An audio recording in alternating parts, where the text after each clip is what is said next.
what is cystinuria and how to classify it? So cystinuria is a genetic disease associated with stones, or a cause for stones. It's probably the most common form of genetic stone disease in adults, probably, compared with some of the rarer diseases we've heard about today. It's a defect in the reabsorption of cystine, which is normally filtered in the kidney.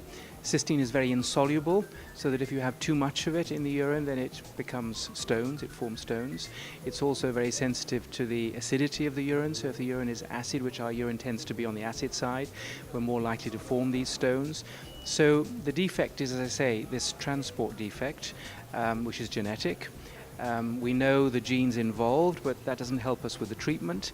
So the treatment really is about trying to not limit the amount that is being excreted, because we can't change that, but to try and make the urine as dilute as possible, so we keep the concentration low, and also to make the urine more alkaline, less acid, so we know that makes it more soluble.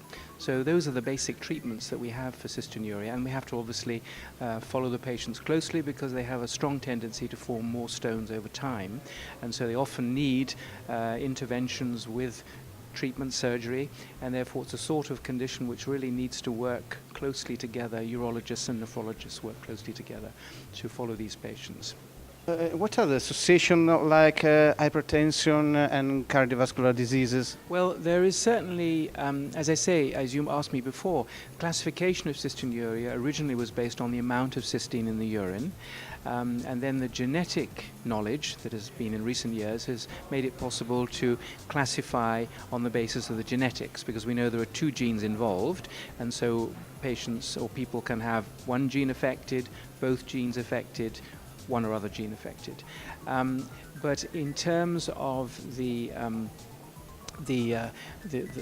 treatment, is really, as I say, that's not dictated particularly by the genes, but we do know, and this is not so clear as to why, there probably is more cardiovascular disease in patients with cystinuria, and possibly more kidney failure.